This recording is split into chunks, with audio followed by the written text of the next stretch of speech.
Hola mis amigos, me da muchísimo gusto poder saludarlos una vez más en nuestro servicio informativo, Noticias desde el Centro. Qué bueno que está con nosotros la tarde de hoy martes 3 de noviembre del 2020, cuando han transcurrido ya 308 días, le restan 58.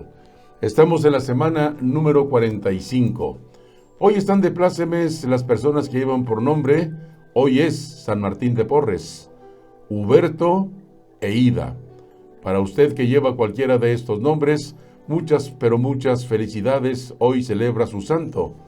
Para usted que nació un 3 de noviembre, hoy está de plácemes celebrando un año más de vida. También muchas, pero muchas felicidades. Y también para usted que celebra cualquier acontecimiento social, reciba nuestras más sinceras felicitaciones. Desde aquí, desde el centro de la República Mexicana, desde León, Guanajuato, la ciudad industrial del calzado, les enviamos un fuerte, pero muy fuerte abrazo a todos ustedes que celebran hoy su santo, su cumpleaños o cualquier acontecimiento social. Sean felices, por favor. Yo les invito para que nos acompañe en nuestras páginas. Estamos en YouTube, en Twitter, en Facebook e Instagram. A nombre de su servidor y amigo Guadalupe Garza Ruedas, o bien Noticias desde el Centro. Qué bueno que nos acompañan. Les invito para que compartan nuestras noticias de hoy con sus amistades, con sus familiares, con sus amigos, para que formen parte de esta gran comunidad de noticias desde el Centro. Vamos a el pronóstico del tiempo para este día, por allá en Matamoros, Tamaulipas. Vamos a ver qué nos informa. El día de hoy en Matamoros la temperatura máxima estará en los 28 grados centígrados, la mínima en los 16 grados centígrados. La sensación térmica en los 16 grados centígrados. No hay pronóstico de lluvias. La temperatura en estos momentos en Matamoros está en los 29 grados centígrados. En Matamoros están soplando vientos del noroeste, 8 kilómetros por hora, la humedad relativa, 86%, la presión atmosférica está en los 1026 milibares. En Matamoros, el sol salió el día de hoy a las 6 de la mañana con 39 minutos y se oculta a las 5 de la tarde con 46 minutos. Son las condiciones del tiempo para Matamoros, Tamaulipas. Mientras tanto, aquí en León, la temperatura máxima estará en los 24 grados centígrados, la mínima en los 5 grados centígrados. Hoy todos los días por la mañana a temperaturas muy agradables. El día de hoy tuvimos temperaturas durante la madrugada en los 5 grados centígrados. La sensación térmica aquí en León en los 6 grados centígrados. No hay pronóstico de lluvias. La temperatura en estos momentos aquí en León está en los 26 grados centígrados. Soplan vientos del suroeste 8 kilómetros por hora. La humedad relativa 79%. La presión atmosférica está en 1030 milibares. El sol salió aquí en León a las 6 de la mañana con 50 minutos y se oculta muy temprano a las 6 de la tarde con 9 minutos. Estas son las condiciones climatológicas tanto para Matamoros, Tamaulipas como para León, Guanajuato. Vamos a las noticias, lo que publicaron hoy o lo que publican hoy los principales diarios que circulan a nivel nacional. En portadas, Videgaray es traidor a la patria, acusa la Fiscalía General de la República. Además, exdirector de Odebrecht confronta a Emilio Lozoya y alistan golpe millonario a la delincuencia. La Fiscalía General de la República finalmente va por Luis Videgaray por el caso Odebrecht y lo acusa de traición a la patria, consigna Reforma en uno de los principales temas de portada de este martes. Dice Reforma: Videgaray es traidor a la patria, acusa la Fiscalía General de la República. El exsecretario de Hacienda y de Relaciones Exteriores, Luis Videgaray, se convirtió en el personaje de más alto nivel contra quien la Fiscalía General de la República se convirtió en el personaje de más alto nivel contra quien la Fiscalía ha solicitado una orden de aprehensión por presuntamente operar el financiamiento ilegal de la empresa brasileña a campañas políticas en México, indica Reforma. De acuerdo con informes del gobierno federal, con base en declaraciones de Emilio Lozoya, la Fiscalía solicitó su captura por el delito electoral relacionado con el financiamiento ilegal de campañas políticas, cohecho y traición a la patria. ¿Qué más publica Reforma en su edición de hoy? Salpica estafa maestra a gobernadores priistas. Sufren en Tabasco lluvias históricas. Una elección incierta, tensa y polarizada. Atora votos Correos de México, dice Reforma. Por su parte, El Universal publica: exdirector de Odebrecht confronta a Emilio Lozoya. Luis Alberto Meneses fue el principal funcionario de Odebrecht que sobornó a Emilio Lozoya. Fue quien confesó a la justicia brasileña haber entregado $10.5 millones al servidor público en los años 2012 y 2014, y quien puso en la mira al exdirector de Pemex con sus acusaciones reveladas en el 2017.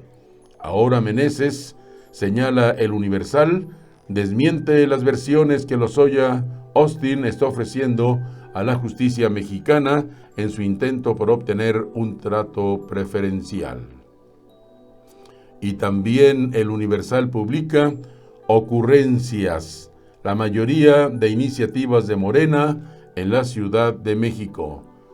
Gane quien gane en Estados Unidos, México resentirá golpe en su economía. Ataques terroristas causan pánico en Austria. Publica el día de hoy en sus páginas el diario El Universal. Por su parte, Excelsior: alistan golpe millonario a la delincuencia. La Fiscalía General de la República y las autoridades judiciales de la Ciudad de México, Estados Unidos, Estado de México, Guanajuato y Jalisco preparan un golpe por 276 millones de pesos a las finanzas del crimen organizado, refiere Excelsior. En un informe al Senado de la República, la Fiscalía General de la República y la Conferencia Nacional de Procuración de Justicia detallan que entre agosto del 2019 y julio del 2020 se iniciaron 45 juicios en materia de extinción de dominio para quitarle a los grupos delincuenciales bienes producto de actividades ilícitas como narcotráfico, corrupción, huachicol, extorsión, secuestro de personas y lavado de dinero.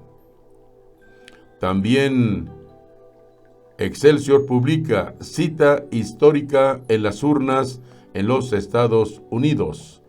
Pavlovich da positivo a coronavirus. Pandemia agudiza efectos de la violencia feminicida. Congreso se prepara para repunte. Crecen medidas restrictivas. Durango vuelve a la luz roja. Publica Excelsior en sus páginas de su edición de hoy. Por su parte, Milenio: dan ventaja a Biden en 6 estados que definirán la elección en Estados Unidos. Las elecciones presidenciales de hoy en Estados Unidos se decidirán en gran medida en 6 estados clave: Florida, Pensilvania, Michigan, Carolina del Norte, Wisconsin y Arizona. 4 de estos apoyaron a Obama en el año 2012, refiere Milenio. En el 2016, el candidato republicano Donald Trump se impuso a la demócrata Hillary Clinton luego de triunfar en esos sitios, aunque hoy las preferencias las tiene su contrincante Joe Biden. Y también Milenio publica: en Tabasco, el hospital más letal para personal médico. Durango pasa a semáforo rojo, dice el Universal. Mientras tanto, la jornada. El voto latino clave para definir hoy los comicios en los Estados Unidos. De pronto, las campañas hablan en español. Ofrecen música que creen puede seducir a caribeños, mexicanos, centroamericanos, colombianos, venezolanos, reseña la jornada. Y los candidatos hablan de cómo respetan a los hispanos o latinos o hispanoamericanos y su cultura y cocina. Todo parte de la coreografía de cada 4 años para conquistar lo que llaman el voto latino. Este año, los latinos son el sector minoritario más grande del electorado estadounidense, con 32 millones con derecho a voto. La jornada también publica: Durango regresa al semáforo rojo ante el alza de los contagios. 3 jefes de Emilio Cebadúa terminaron en la cárcel. Crece la ola para echar al magnate de la Casa Blanca. 0 recortes al gasto, exigencia de la Alianza de Gobernadores. Por su parte, el Financiero publica hoy: ¿Trump o Biden? La democracia de Estados Unidos estará en riesgo y sus instituciones podrían saltar por los aires hoy si la actividad de los comicios presidenciales se rompe y da paso a la violencia generada por el discurso de odio promovido desde la Casa Blanca, indica el Financiero. En medio de una profunda crisis económica, enfrentamientos callejeros por racismo, patrullaje de milicias supremacistas, millones de infectados por coronavirus y un presidente que habla de un posible fraude, la justa, donde más de 150 millones de estadounidenses votarán para elegir al mandatario 46 en la historia de aquel país. Parece encaminarse a un callejón sin salida donde la Corte Suprema tendrá al final que decir quién es el ganador de la contienda entre el demócrata Joe Biden o el republicano Donald Trump, que busca la reelección. ¿Qué más publica el Financiero en su edición del día de hoy? México podría perder ventaja comercial, dicen los expertos.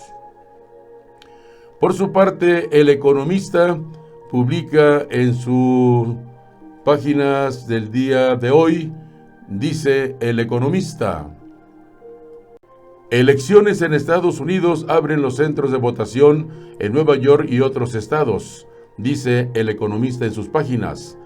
El exdirector de Odebrecht en México desmiente a Lozoya. Enero y octubre, los meses que registró mayor aprobación la gestión de AMLO. Gobiernos locales deben terminar con su pereza fiscal, dice Héctor Villarreal. Octubre marcó récord en emisión de deuda en el mercado mexicano. Estas son las noticias que se publican en los principales diarios que circulan a nivel nacional. Las podrá usted leer más ampliamente en sus ediciones de este día. Búsquelos en su puesto de periódicos y revistas favoritos. Vamos a las noticias de esta tarde. ¿Qué dice la información? El exdirector de Odebrecht en México desmiente a Lozoya. A través de su abogado Luis Alberto de Meneses, pone en entredicho la versión que dio el exdirector de Pemex ante la Fiscalía General de la República. El principal delator de Lozoya no ha sido buscado por las autoridades mexicanas para contrarrestar las acusaciones vertidas. Luis Alberto de Meneses fue el principal funcionario de Odebrecht que sobornó a Emilio Lozoya. Fue quien confesó la justicia brasileña haber entregado $10.5 millones a Lozoya entre los años 2012 y 2014 y fue quien puso en la mira al ex director de Pemex con sus acusaciones reveladas en el 2017. Ahora Meneses desmiente las versiones que Lozoya está ofreciendo a la justicia mexicana en su intento por obtener un trato preferencial. Ni hubo dinero por parte de Odebrecht para la campaña de Enrique Peña Nieto, ni hubo sobornos para que los legisladores aprobaran la reforma energética, ni hubo pagos para obtener contratos para una planta de etano en el gobierno de Felipe Calderón, aseguró Meneses a través de su abogado Carlos Kaufmann. El único que sabe lo que hizo con el dinero es el propio Lozoya. Está tratando de adjudicarle pagos ajenos a Odebrecht, pagos que no son de Odebrecht. Si alguien está intentando colocar en Weil o en Odebrecht pagos que no se realizaron, eso nosotros lo vamos a admitir, dijo Kaufmann en la primera entrevista que concede a la prensa mexicana.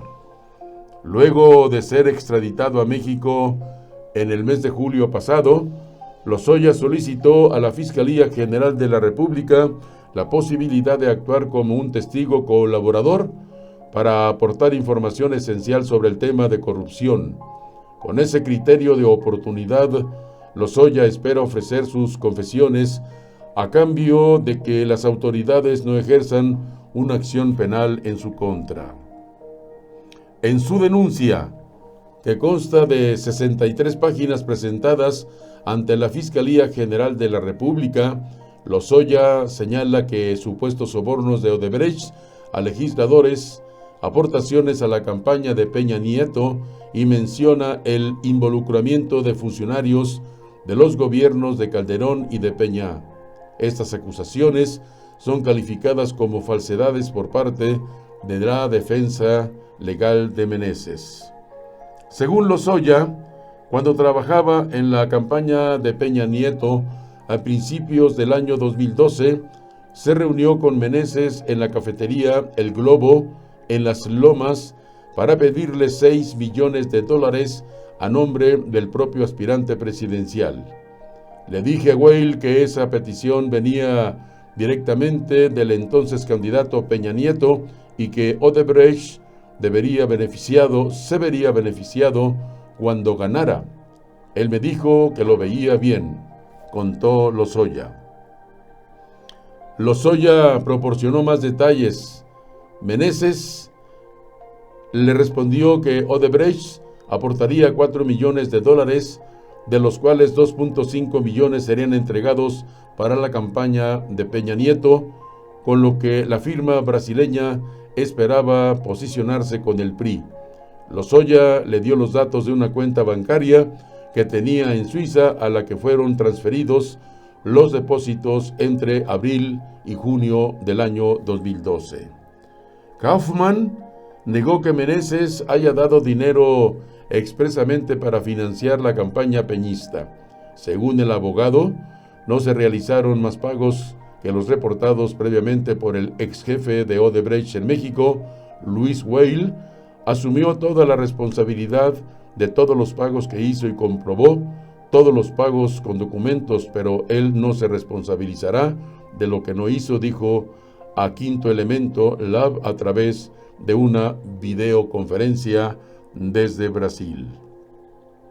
Meneses ya había entregado a los fiscales brasileños desde el 2016 los registros que comprueban las transferencias hechas a las cuentas de Emilio Lozoya. Pero Meneses dijo que los sobornos solo fueron para Lozoya, con el pretexto de haberme auxiliado en el posicionamiento de la compañía en Veracruz y Tula.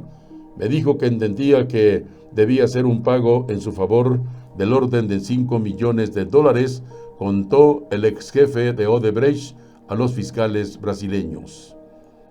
Según el relato de Lozoya, 2 encuentros claves permitieron afianzar la relación entre el propietario de la constructora, Marcelo Odebrecht, y Luis Alberto de Meneses con Peña Nieto y Luis Videgaray.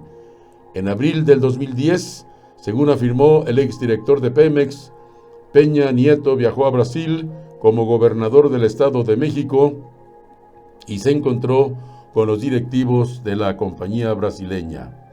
Al término de la comida, Marcelo Odebrecht y Luis Weil le ofrecieron el apoyo económico a Peña Nieto en su posible postulación como candidato presidencial, dijo. El segundo encuentro, ya como presidente electo, fue en septiembre del año 2012 en la casa de Marcelo Odebrecht en Sao Paulo. Ahí se empezó a construir una relación más directa entre el consorcio Odebrecht y el gobierno de Peña, siendo a partir de ahí sus principales interlocutores Luis Videgaray y el de La Voz, Emilio Lozoya. Sin embargo, Kaufman aseguró que el exdirector de Odebrecht en México no tuvo contacto con ningún otro exfuncionario público. Luis Weil solo tuvo contacto directo con Emilio Lozoya, nunca tuvo contacto con el presidente ni con otros legisladores, enfatizó el abogado, quien dejó claro que Meneses no estaba al tanto del destino de los sobornos. Lo que Emilio Lozoya hizo con los pagos, eso no le competía a Luis Weil decidir ni cuestionar. El único que sabe lo que hizo es Emilio Lozoya. Está usted en Noticias desde el Centro, una nueva forma de informar. Elecciones en Estados Unidos abren los centros de votación en Nueva York y otros estados de la Unión Americana. Los centros de votación abrieron este martes en Nueva York a las 6 de la mañana, tiempo local, para las elecciones presidenciales estadounidenses, así como también en puntos de otros estados como New Jersey, Connecticut, Maine y Virginia. Los centros de votación abrieron este martes en Nueva York a las 6 de la mañana, tiempo local, para las elecciones presidenciales estadounidenses, así como también en puntos de otros estados de la Unión Americana. A medianoche, el centro de votación del pequeño poblado de Knoxville, Notch, en New Hampshire, había sido el primero en abrir, como dicta la tradición en Estados Unidos. New Hampshire había sido el primer en abrir, como dicta la tradición en los Estados Unidos. Pero antes de esta jornada electoral, casi 100 millones de votantes ya ejercieron su derecho de manera anticipada, lo que constituye un récord. Algunos lo hicieron en persona y otros lo hicieron por correo. Joe Biden es el favorito para ganar las elecciones. Tiene una ventaja de 9 puntos en los sondeos, que es el doble de la que tenía Hillary Clinton hace 4 años. La predicción diaria del diario El País le da un 85% de opciones de salir elegido, que es un liderazgo considerable, pero un 85% no es un 100%, y Donald Trump conserva una opción entre 6 de ganar. Las sorpresas son una posibilidad. Las encuestas son una aproximación, aunque no haya nada mejor para predecir elecciones. Gracias a los sondeos sabemos algunas cosas con cierta seguridad, como que los jóvenes votarán al candidato demócrata o que en Oklahoma ganará Trump, pero no podemos esperar que sean exactas y nos garanticen el ganador en los Estados Unidos, como la Florida o Pensilvania. Por eso, los pronósticos se expresan en probabilidades. Es una forma de subrayar la incertidumbre de un resultado electoral. Se informa que van a explorar lo planteado, 6 resultados posibles, estados por estado. En los primeros gana Biden y en los últimos son las sorpresas de Donald Trump. Un escenario probable es que Biden y Trump ganen en los estados donde ahora mismo tienen ventaja. En este caso, si las encuestas aciertan en todas partes, Biden vencería con 351 votos electorales contra apenas 187 para Trump. Que el mapa sea exactamente ese sería raro. Hay demasiadas combinaciones, pero hay muchos resultados parecidos. Cambiando de color 1, 2 o 4 estados, y en todos gana Biden. Por eso es el favorito, porque Trump necesita una sorpresa considerable para vencer en los Estados Unidos. Está usted en Noticias desde el Centro, una nueva forma de informar. Gracias por acompañarnos. Y mientras tanto, el 49% de los mexicanos no se identifica con el presidente de México, Andrés Manuel López Obrador, de acuerdo con la más reciente encuesta de El Financiero Bloomberg, mientras que el 41% de los 820 encuestados sí se identifica con el mandatario mexicano, y el 10% indicó no saber al respecto. El 57% considera que el presidente sí le importa a la gente, aunque el 37% opina que el mandatario no tiene consideración respecto a sus gobernados. El presidente López Obrador afirmó el viernes pasado que la economía de México está creciendo y que, como lo predijo en otras ocasiones, la recuperación está siendo en forma de V tras la caída derivada de la pandemia por COVID-19. Su comentario surgió luego de que el Instituto Nacional de Estadística y Geografía publicara ese mismo día la estimación oportuna, la cual indica que el Producto Interno Bruto de México tuvo un avance de 12% en el tercer trimestre del año en comparación con el trimestre previo. El mandatario agregó que esta buena noticia se complementa con otra, la recuperación de los empleos. Detalló que durante enero de este año se crearon en total 68.955 empleos, mientras que en febrero se sumaron 123.000. En tanto, los efectos de la pandemia comenzaron a verse en marzo, cuando se perdieron 130.000. Destacó que abril fue el peor mes para el empleo, pues se perdieron 55.247. Debido a que hubo caídas durante mayo y junio, el segundo trimestre fue el más difícil para México. Metodología: encuesta nacional realizada por vía telefónica a 820 mexicanos adultos del 9, 11 y 24 de octubre del 2020. Se hizo un muestreo probabilístico de teléfonos residenciales y celulares en las 32 entidades federativas con un nivel de confianza de 95%. El margen de error de las estimaciones es de más o menos 3.4%. Esta es la información sobre la encuesta llevada a cabo. Videgaray lo acusa de cohecho y traición a la patria. La Fiscalía General de la República va por él. La Fiscalía General de la República acusa al exsecretario de Hacienda y Relaciones Exteriores de financiamiento ilegal de campañas políticas, cohecho y traición a la patria, según reporta Reforma. La Fiscalía General de la República tiene en la mira a Luis Videgaray, exsecretario de Hacienda y de Relaciones Exteriores en el gobierno de Enrique Peña Nieto, contra quien ya ha solicitado una orden de aprehensión, según consigna el diario Reforma.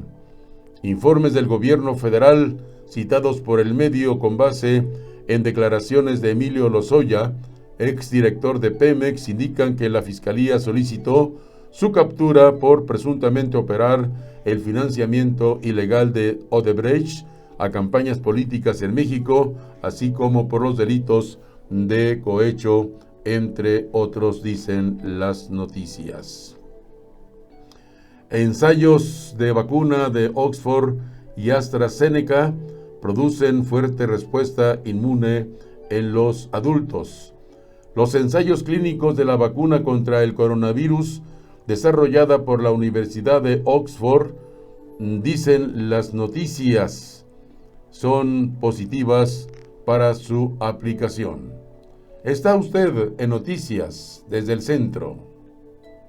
Y en relación a las elecciones en Estados Unidos en este 2020, ¿qué pasará con México si gana Trump, si gana Biden, o cuál sería el peor escenario para el peso? Este martes, el vecino país del norte define si Donald Trump podrá reelegirse o será el ex vicepresidente Joe Biden el próximo mandatario de aquel país.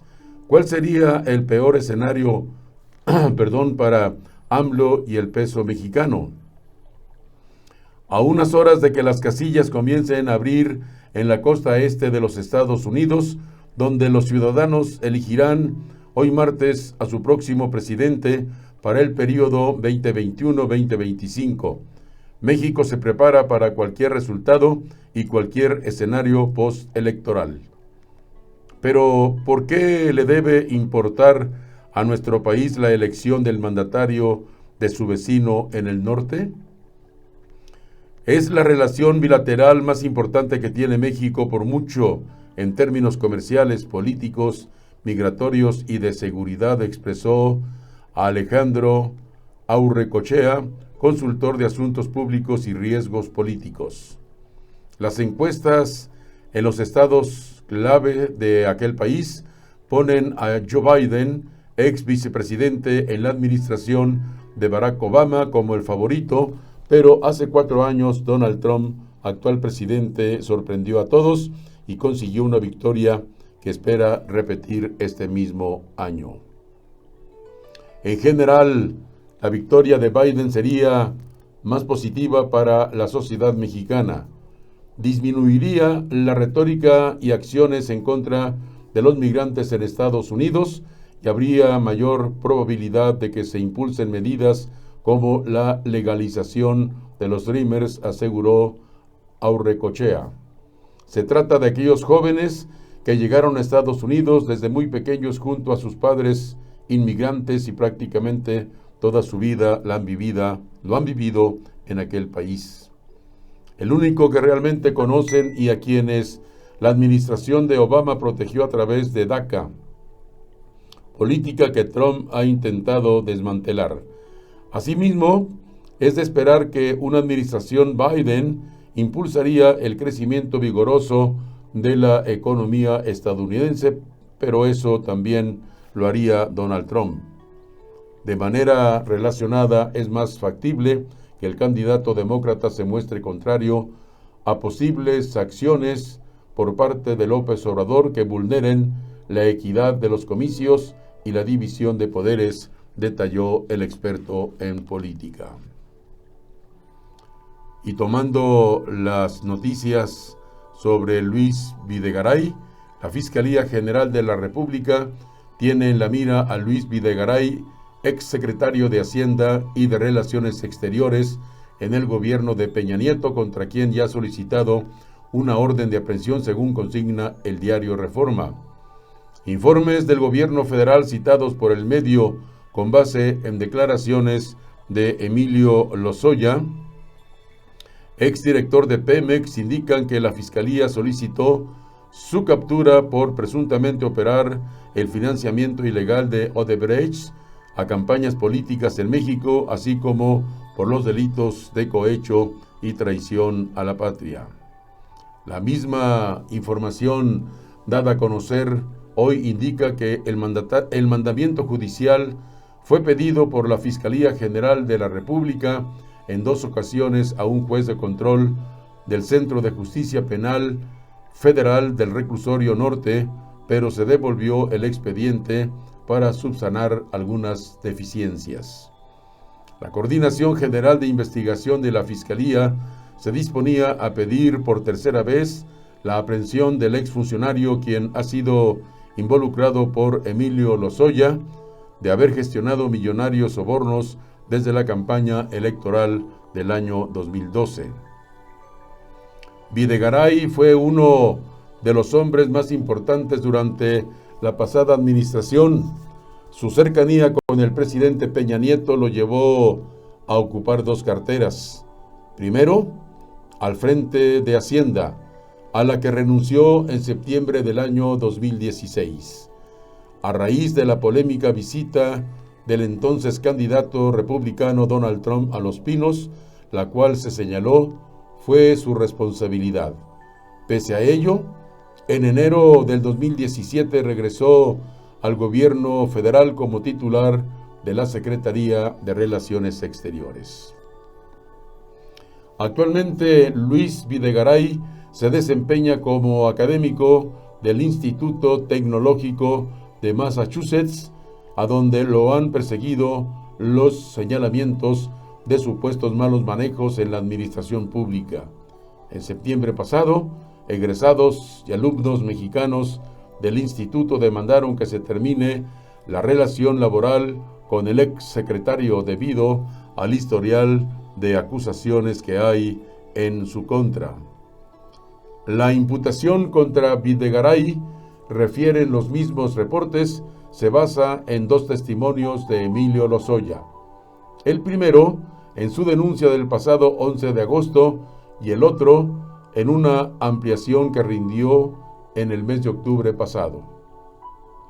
Se le acusa de traición a la patria porque supuestamente fue el responsable principal del financiamiento de Odebrecht a las campañas políticas del Partido Revolucionario Institucional.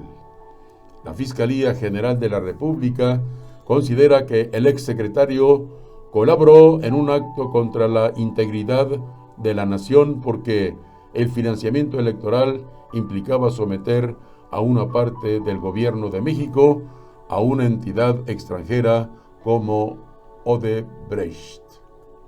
Y en otras noticias de esta tarde, el exsecretario de Defensa de México, Salvador Cienfuegos, detenido en Estados Unidos, acusado de narcotráfico y bloqueo de dinero, fue trasladado ayer lunes de Los Ángeles a Nueva York después de que un juez negara concederle la libertad bajo fianza y anticipara que autorizaría que fuera llevado a esa ciudad.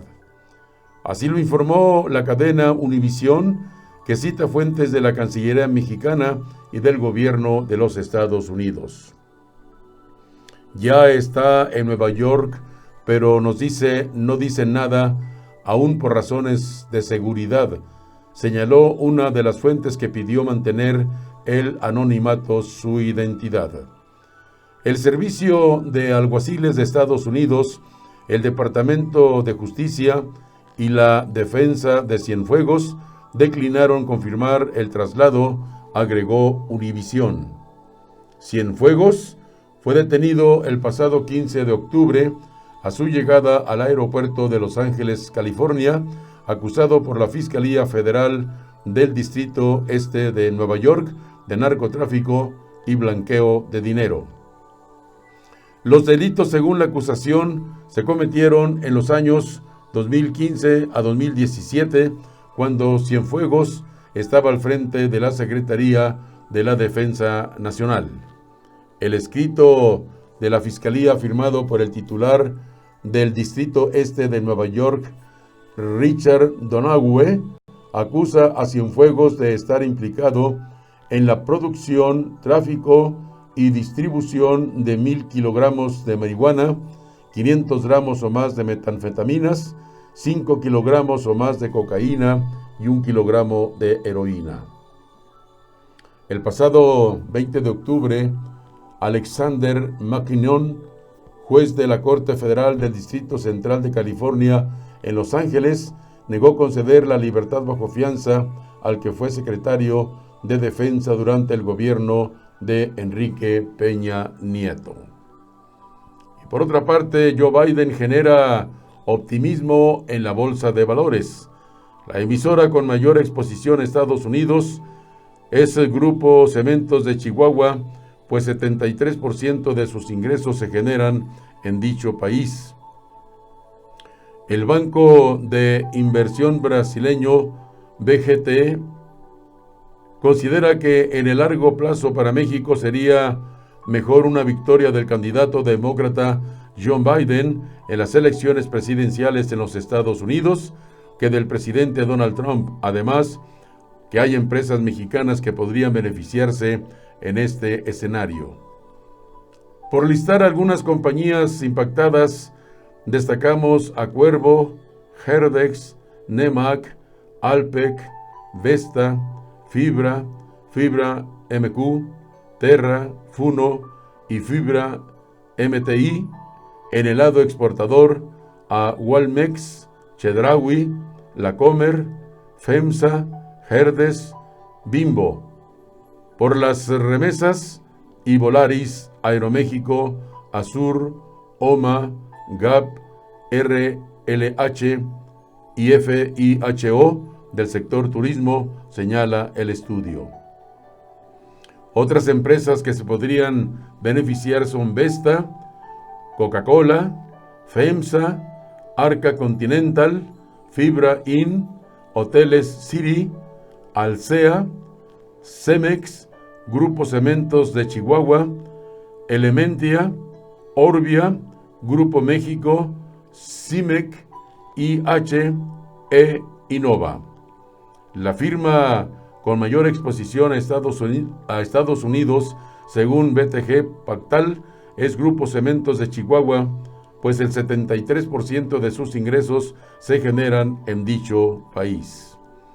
En el caso de los fideicomisos inmobiliarios, serían ayudados por mayores estímulos fiscales que impulsarían el comercio, beneficiando a los exportadores mexicanos y con ello a las fibras industriales. En este último sector están fibras como Paccair, Prologis, Terrafina y Funo, entre otros.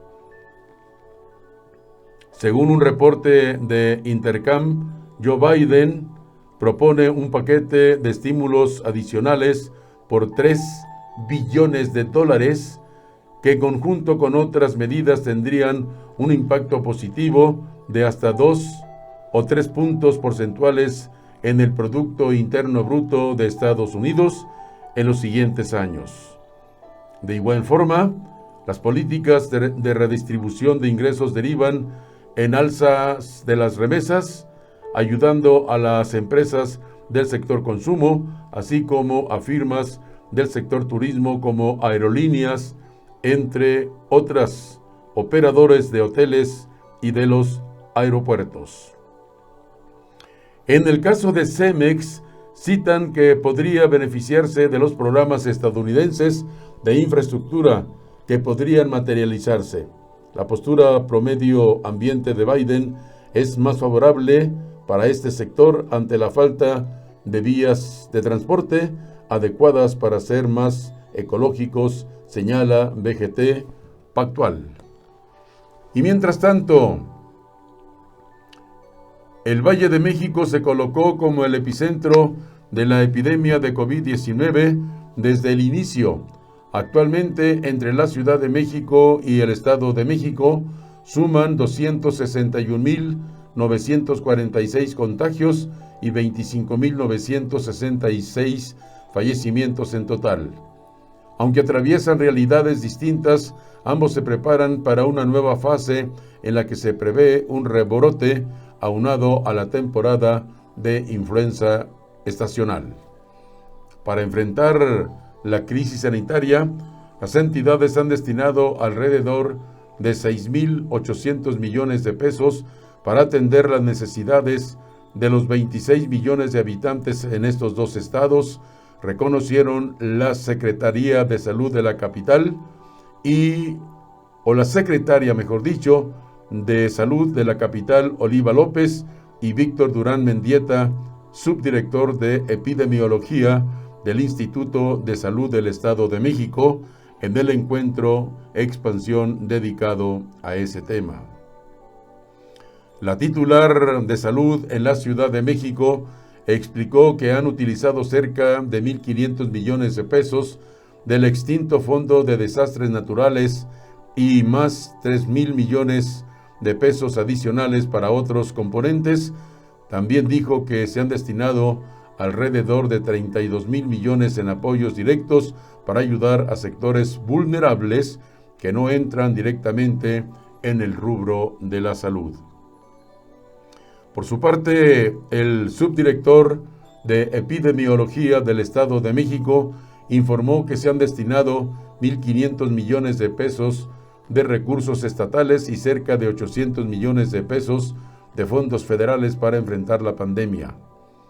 Lo que se ha privilegiado en el Estado de México es que con recursos estatales se compren equipos protección personal de buena calidad y equipo médico, y estamos en etapa de preparación para lo que tiene que ver con la sindemia, aseguró. Entre las acciones que han realizado, además de la reconversión hospitalaria, están estrategias locales para identificar a posibles casos sospechosos en sus comunidades. La capital del país, primer lugar en casos y decesos a nivel nacional, fue la primera en implementar las brigadas domiciliarias y en extender la aplicación de pruebas PCR. Hasta el momento se han aplicado más de 378,000 tests en promedio, 7,000 por día en los kioscos y centros de la ciudad. En tanto, en el Estado de México son 166,000 con 1,500 por día, pero con el planteamiento de aumentarlas a 2,000. López Arellano detalló que desde el inicio se hace un monitoreo diario, se prepararon hospitales y cuando se transitó de la Jornada Nacional de Sana Distancia a la semaforización, se hizo un plan gradual hacia la nueva normalidad que les permitiría ir abriendo espacios. La funcionaria capitalina reconoció que la semana pasada se rompió la tendencia descendente que se tenía, pero no con un pico como el que se tuvo a finales de mayo, por lo que consideró que la Ciudad de México se ha mantenido en mesetas y para estabilizar se está reforzando el trabajo territorial orientado a ciertas zonas de atención prioritaria, donde se identifica número más importante de casos activos, dijo la funcionaria de la Ciudad de México. Y en otras noticias, ayer por la tarde el huracán ETA evolucionó rápidamente a categoría 4, con lo que se convierte en un poderosísimo y peligroso huracán, según informó el meteorólogo Juan Vázquez Montalvo, especialista de meteorología. De acuerdo con el experto, el fenómeno se dirige al norte de Nicaragua, donde provocaría daños catastróficos muy similares a los que causó Mitch en el año 1998, cuando miles de personas perdieron la vida. Los habitantes de la península de Yucatán deberán estar muy pendientes de su evolución y desarrollo una vez que salga al Mar Caribe de nuevo, algo que ocurrirá a mediados de semana por la incertidumbre que hay de la dirección que tomará, explicó en un comunicado. Por su parte, la Coordinación Estatal de Protección Civil informó que del miércoles al sábado próximos el huracán causaría lluvias en el estado de Yucatán. Hasta la tarde de ayer, refirió el meteorólogo, ETA se encontraba en la zona del Mar Caribe, en la latitud 14.5 norte y longitud 82.3 oeste, a 110 kilómetros al este del Cabo Gracias a Dios, en la frontera de Nicaragua y Honduras. Además, tiene vientos sostenidos de 215 kilómetros por hora, con rachas mayores. Se mueve hacia el oeste-suroeste a 15 kilómetros por hora y tiene una presión barométrica de 948 HPA. Se pronostica que el huracán mantenga su dirección hacia el oeste y suroeste y hoy martes cambie hacia el oeste u oeste-noroeste. En la trayectoria pronosticada alcanzaría la costa norte de Nicaragua anoche o esta mañana muy temprano. Asimismo, se anticipa que siga ganando intensidad antes de ingresar a tierra. Por el momento, ETA no es de peligro para la península de Yucatán, pero el consenso de modelos a largo plazo indica que saldría nuevamente al mar Caribe y estaría el fin de semana frente a las costas del sur de Quintana Roo, por lo que se mantiene en vigilancia, concluyó el meteorólogo. Por otra parte, hablando de la Convención Nacional Hacendaria, es muy útil. Gobiernos locales deben terminar con su pereza fiscal, dice Héctor Villarreal. Hay urgencia por hacer los cambios porque ya no hay ingresos petroleros que repartir, afirma el director general del Centro de Investigación Económica y Presupuestaria. Sería muy útil hacer una especie de Convención Nacional Hacendaria. No se trata de ir por 2 o 3 puntos del Producto Interno Bruto en recaudación, sino de encontrar mecanismos para resolver los grandes temas de ingreso y gasto público, Pemex y pensiones, entre otros. México necesita una cirugía mayor en materia fiscal y uno de los asuntos más relevantes es acabar con la pereza fiscal de los estados y municipios. Ellos están recaudando apenas el 0.7% del Producto Interno Bruto y no se han adaptado a una nueva realidad presupuestal precaria, dice Héctor Villarreal. Hay urgencia de hacer los cambios porque ya no hay ingresos petroleros que repartir y además la caída de la economía reduce los ingresos tributarios. Sería muy útil hacer una especie de Convención Nacional Hacendaria. No se trata de ir por 2 o 3 puntos del Producto Interno Bruto en recaudación, sino de encontrar mecanismos para resolver los grandes temas de ingreso y gasto público, afirma el director general del Centro de Investigación Económica y Presupuestaria. Hablar de presupuesto nos obliga a poner en la mesa muchos temas: Pemex, pensiones, el sistema de salud que queremos, el que podemos financiar, opina uno de los mayores expertos sobre el presupuesto. Se ha abierto la discusión sobre el pacto fiscal y hay riesgos para los estados que lo piden. Michoacán podría ser uno de los grandes perdedores. En la fórmula que se pactó en el 2007, el gran ganador fue el Estado de México. El que más perdió fue Ciudad de México. No creo que ninguno de los dos quiera hacer cambios. Tenemos a los gobernadores de la Alianza, a los de Morena, a Hacienda y al presidente. ¿Cómo romper el nudo? ¿Qué tanto se debe involucrar López Obrador? Deberíamos ir a una especie de convención hacendaria. El presidente debería convocar. Mucho va a depender de lo que pase en las elecciones. A lo mejor se abre la oportunidad de plantearnos preguntas muy incómodas, pero importantes. Discutir la corresponsabilidad fiscal implica tener claro el papel que deben jugar los estados.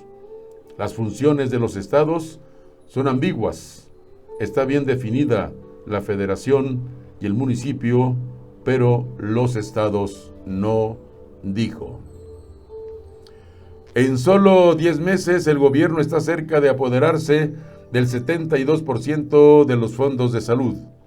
A finales del 2019, el Ejecutivo logró quedarse con 40,000 millones de pesos para el INSABI y ahora está próximo a conseguir otros 33,000 millones de pesos del fondo. Expertas advierten que esto complicará la atención a los pacientes. Primero fue con la reforma a la Ley General de Salud, que dio vida al Instituto de Salud para el Bienestar, y luego con una modificación a la Ley de Ingresos para 2021, que está cerca de concretarse, y que plantea permitir que el gobierno federal pueda tomar recursos del fondo con el que se financia la atención de 66 enfermedades que causan gastos catastróficos a las familias. Con ambas reformas, En un plazo de 10 meses, el Ejecutivo encabezado por López Obrador conseguirá facultades para poder echar mano de 73,000 millones de pesos del Fondo de Salud para el Bienestar, lo que significa 72% de los 101,161 millones de pesos que actualmente tiene de saldo, según la Secretaría de Hacienda y Crédito Público. Con estas modificaciones, la actual administración busca financiar no solo la atención, los 66 padecimientos previstos, sino que también quiere aumentar la cobertura, pues, de acuerdo con el Plan Nacional de Desarrollo 2019-2024, se deben realizar las acciones necesarias para garantizar que hacia 2024 todos los habitantes de México puedan recibir atención médica y hospitalaria gratuita, así como medicamentos, material de curación y exámenes clínicos.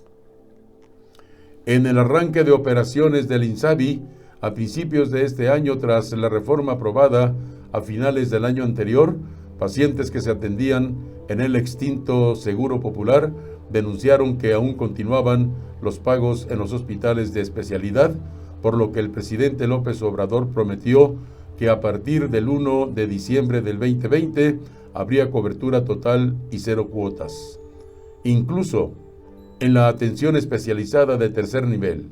Sin embargo, para entonces todavía no se tomaba en cuenta la llegada de la pandemia de COVID-19. Con la emergencia sanitaria, el jefe del Ejecutivo urgió al Congreso a retirar del Fondo de Salud 33,000 millones de pesos, los cuales aseguró que servirían para comprar la futura vacuna contra la enfermedad y otros medicamentos.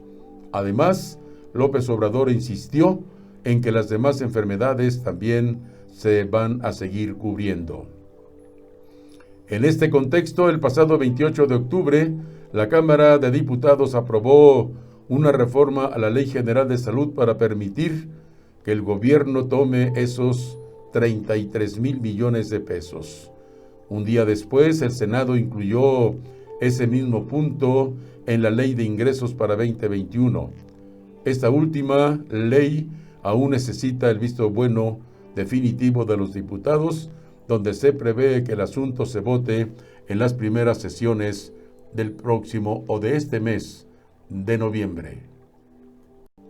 Anaya espera que Biden derrote a Trump en las elecciones en los Estados Unidos. Por el bien de México, Estados Unidos y francamente del mundo, deseo que Biden derrote a Donald Trump en su intento de reelección, aseguró Anaya. El ex candidato presidencial Ricardo Anaya expresó ayer lunes a través de un video su deseo porque Joe Biden derrote a Donald Trump en las elecciones presidenciales de Estados Unidos hoy martes 3 de noviembre. Por el bien de México, Estados Unidos y francamente del mundo, deseo que Biden derrote a Donald Trump en su intento de reelección, se aseguró Anaya en el video difundido a través de Twitter. El panista recordó que Trump ha llamado a los mexicanos criminales y violadores. Aseguró que el actual presidente de Estados Unidos lleva 4 años tratando de humillarnos con el cuento de construir un muro que, según él, vamos a tener que pagar los mexicanos. Recordó las declaraciones que realizó Trump, en donde afirmaba que desde el primer día de su administración 2016-2020, esas personas, los migrantes, se largarían. Señaló que para esta nueva elección Trump necesita el voto de los latinos, especialmente de los de origen mexicano. Ricardo Anaya destacó que la visita que realizó Andrés Manuel López Obrador a Trump este año fue utilizada por el presidente estadounidense porque le urgía la visita de un presidente de México en su campaña electoral, justamente para obtener el voto de muchos latinos. Aseguró que incluso metieron imágenes de esta visita en un promocional de campaña de Trump. Criticó el discurso de López Obrador en Estados Unidos, en donde aseguró que Trump ha tratado a México de manera gentil y respetuosa. A su vez, criticó el que López Obrador no ha exigido a Estados Unidos y su gobierno se disculpen porque Estados Unidos se apoderó de más de la mitad de nuestro territorio, así como se ha exigido disculpas del Papa y el gobierno de España. También cuestionó el por qué no se le ha pedido una disculpa a Trump por los insultos que ha lanzado en estos 4 años de gobierno contra el pueblo mexicano. El queretano dijo que las relaciones México-Estados Unidos han dejado muy hondas cicatrices del pasado, pero también presentan grandes oportunidades para el futuro. Dijo que a pesar de que quien gane, hay 3 puntos importantes de la relación entre ambos países. La primera es la migración. Dijo que México debe dejar de ser el muro de Trump. Conteniendo a la migración centroamericana, indicó que se debe de transitar una política de migración ordenada más que en la persecución y las deportaciones. El segundo punto que destacó fue la seguridad, en donde asegura que se requiere de un trabajo más coordinado, no solo entre las fuerzas de seguridad, sino especialmente en la materia tanto de política de drogas como respecto del tráfico de armas. El tercer punto que señaló fue el comercio, en el cual se necesita fortalecer la relación comercial entre ambos países, dijo Ricardo Anaya. A inicios de la administración López Obradorista, en febrero del año 2019, una de las primeras acciones de la Comisión Federal de Electricidad a cargo de Manuel Bartlett fue renegociar 7 contratos con empresas privadas que desarrollan gasoductos en el país. El argumento era que los términos de esos contratos eran leoninos, es decir, abusivos en cuanto a las tarifas que cobran a la empresa del Estado. La disputa se llevó hasta los cortes internacionales, pero finalmente se acordó la extensión de los plazos y nuevas tarifas. Bartlett y el presidente López Obrador, quien fungió como intermediario junto con su jefe de oficina, Alfonso Romo, presumieron una reducción promedio de 27% en las tarifas de los contratos, lo que generaría un ahorro de 4.500 millones de dólares para la Comisión Federal de Electricidad. En aquel momento, diversos analistas dijeron que la negociación en realidad había sido contraproducente para el Estado, pues al no tomar en cuenta el valor presente neto, el monto final a cubrir en el tiempo de los contratos que se extendieron de 20 a 30 años sería mejor. La Auditoría Superior de la Federación confirmó las estimaciones de los analistas y concluyó que el término de los contratos renegociados, la Comisión Federal de Electricidad pagará 6.836 millones de dólares más que lo estipulado originalmente, principalmente por la extensión de 10 años en el servicio que prestarán las empresas privadas al gobierno federal. Por otra parte, Alianza Federalista pide al gobierno crear fondo para atender COVID-19. En una nueva carta dirigida al presidente Andrés Manuel López Obrador, 10 gobernadores solicitan que en el presupuesto 2021 se garantice que ningún estado recibirá menos que este año. La Alianza Federalista, integrada por 10 gobernadores de oposición, propuso al presidente López Obrador posponer la discusión sobre el sistema de coordinación fiscal y concentrarse en el presupuesto 2021, en el que piden se incluya la creación de un fondo para la atención de emergencia sanitaria por COVID-19, así como el pago de recursos pendientes como los del Instituto de Salud para el Bienestar. A través de una carta, los gobernadores de Aguascalientes, Chihuahua, Coahuila, Colima, Durango, Guanajuato, Jalisco, Michoacán, Nuevo León y Tamaulipas pidieron al presidente de la República que en el presupuesto de egresos de la Federación no se les dé ni un peso menos en términos reales a lo recibido en este año que está por concluir. En la nueva misiva, los gobernadores recuerdan que han manifestado su extrañeza por la negativa de la Federación a dotar a las entidades federativas de recursos emergentes para atender el severo impacto de la pandemia en los sistemas de salud y las economías locales, lo que aseguran ha presionado las finanzas de sus estados. El 2021 será un año extremadamente complicado para las finanzas estatales y municipales. El contar con los mismos recursos por parte de la Federación para los estados permitirá atender las necesidades prioritarias de la población en áreas como la salud, seguridad, educación e infraestructura y fomentar la reactivación económica nacional, señalan en la misiva los gobernadores. ¿Está usted en Noticias desde el Centro? Una nueva forma de informar. Yo les invito para que nos sigan en nuestras páginas. Estamos en YouTube, en Twitter, Facebook e Instagram, a nombre de su servidor y amigo Guadalupe Garza Ruedas, o bien Noticias desde el Centro. Les invito para que compartan con sus amistades, con sus amigos, con sus familias, estas informaciones, estas noticias, para que sean parte de la gran comunidad de Noticias desde el Centro.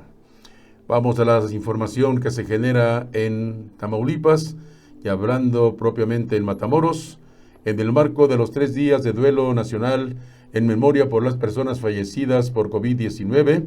Ayer lunes, el presidente municipal de Matamoros, acompañado por representantes del Ejército, funcionarios municipales e integrantes del Cabildo, colocaron una ofrenda floral en la plaza principal, en donde la bandera lució a media asta. Esto fue en Matamoros. Y también adelantarán aguinaldo a los burócratas. Son las noticias que nos llegan desde la ciudad de Matamoros.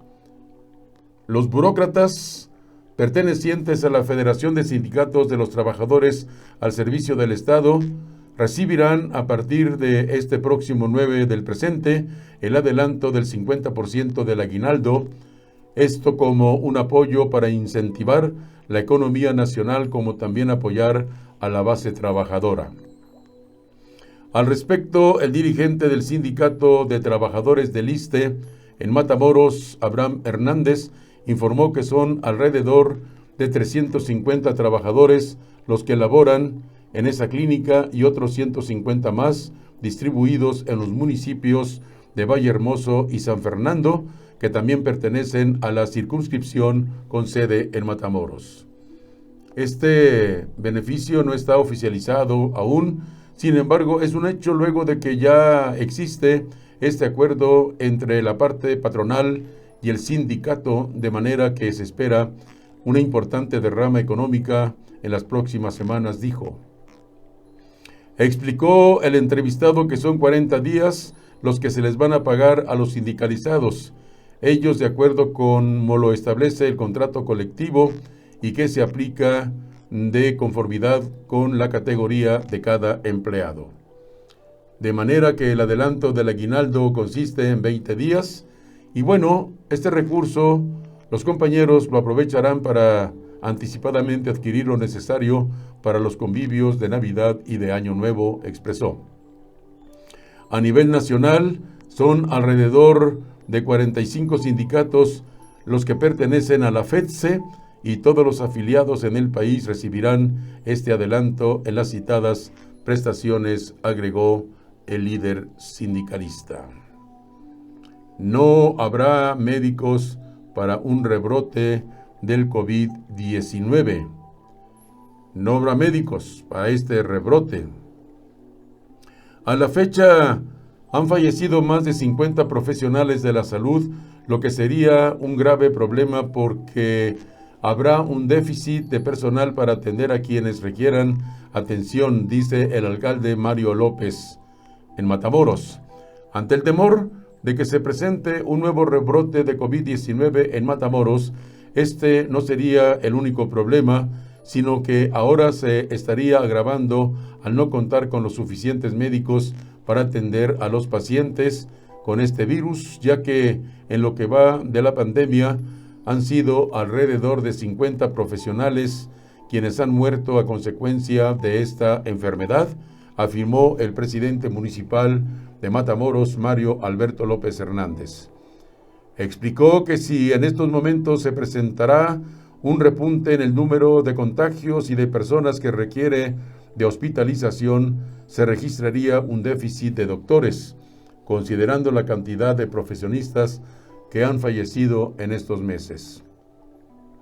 Derivado de este problema de la falta de médicos, es que todos debemos acatar las disposiciones sanitarias para evitar volver a tener un incremento en el número de contagios y con ello de hospitalización, en donde por el momento hay falta de médicos y esto implicaría aún más la situación, dijo el presidente municipal de Matamoros.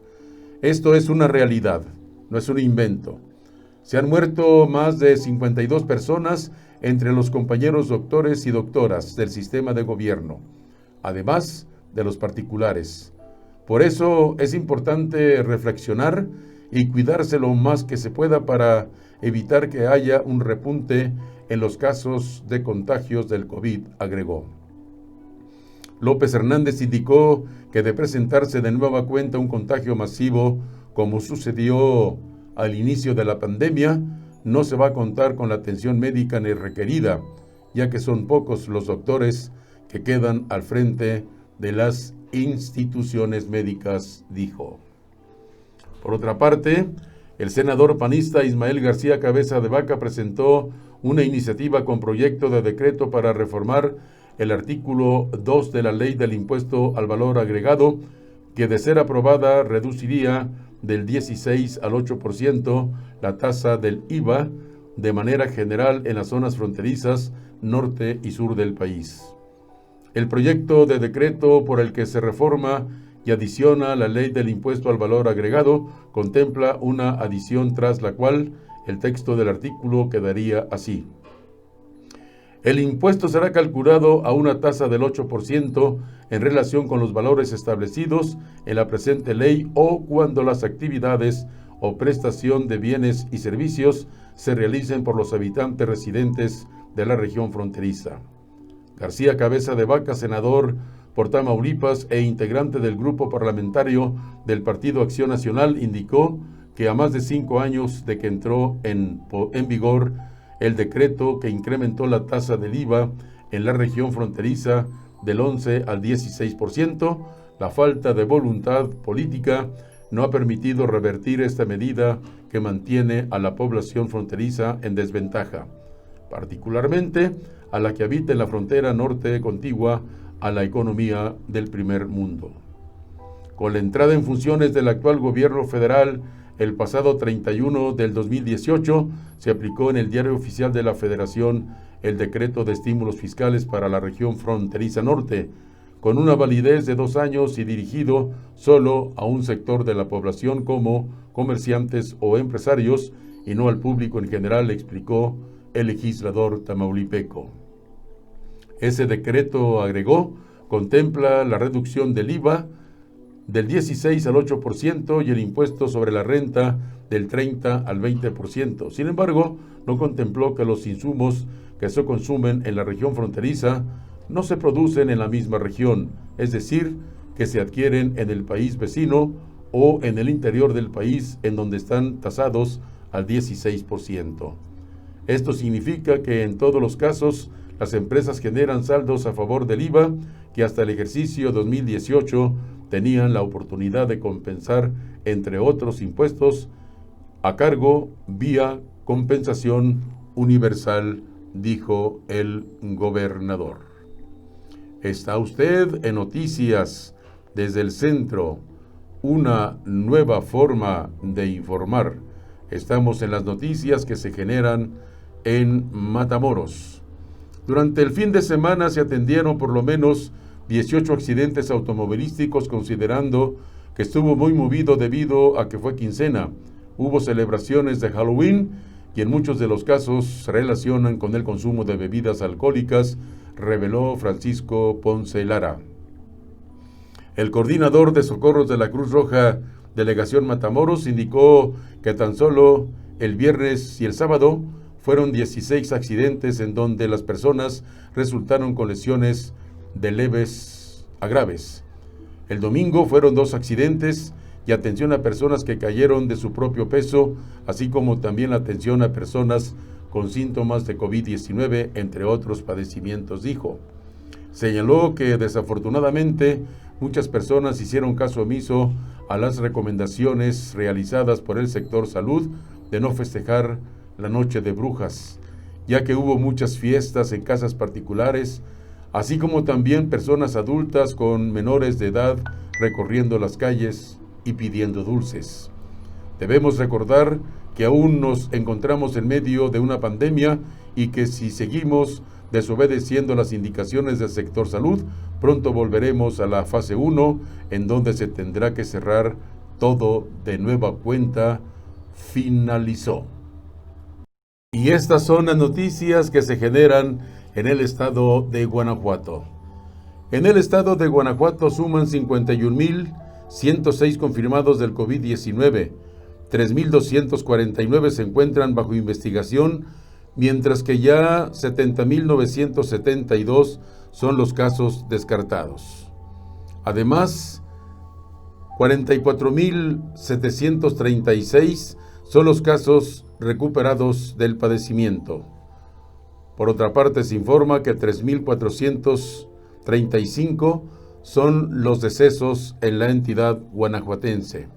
Y es como sigue: Abasolo 33, Acámbaro 43, a Paseo del Alto 18, a Paseo del Grande 40, Celaya 318, Comonfort 25, Cortázar 74, Huerámaro 11, Doctor Mora 7, Dolores Hidalgo 65, Guanajuato Capital 95, Guanímaro 9, Irapuato 328, Jaral del Progreso 17, Jerécuaro 8, León 1261, Manuel Doblado 22, Moroleón 20, Ocampo 12, Pénjamo 55, Pueblo Nuevo 2, Purísima del Rincón 28, Romita 38, Salamanca 204, Salvatierra 53, San Diego de la Unión 8, San Felipe 38, San Francisco del Rincón 68, San José Iturbide 23, San Luis de la Paz 75, San Miguel de Allende 36, Juventino Rosas 48, Santiago Marabatío 5, Silao 176, Tarimoro 7, Tierra Blanca 4, Uriangato 21, Valle de Santiago 62, Victoria 5, Villagrán 40, Jichú 3 y Yuriria 26. Esta información la podrá usted leer más ampliamente si entra a la página coronavirus.guanajuato.gov.mx. Ahí encontrará usted mayor información sobre la pandemia COVID-19. En Celaya, la economía de Guanajuato se contrajo 22.1% en el segundo trimestre del 2020 con respecto al trimestre anterior, siendo la quinta entidad federativa con mayor afectación a nivel nacional. Fueron alrededor de 53,000 millones de pesos lo que dejó de producir el Estado, derivado de las jornadas nacional de sana distancia que generó la parálisis de las actividades económicas del país. Así lo señaló el regidor Mauricio Hernández Mendoza, secretario de la Comisión de Desarrollo Económico en el Ayuntamiento, de acuerdo al indicador trimestral de la actividad económica estatal que publicó el Instituto Nacional de Estadística y Geografía. La industria de la manufactura se vio fuertemente impactada en todo el país, y este es el sector de actividad económica que más participa en el Producto Interno Bruto de Guanajuato.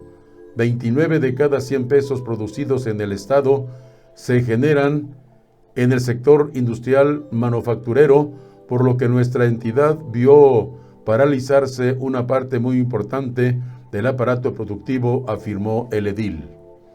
La contracción de la economía en Guanajuato representó una pérdida de 45.400 empleos, de los cuales de julio a septiembre apenas se recuperaron 11.400 empleos. El valor de los bienes y servicios que se dejaron de producir en Guanajuato entre abril y junio del 2020 está alrededor del 53,000 millones de pesos, explicó Hernández Mendoza.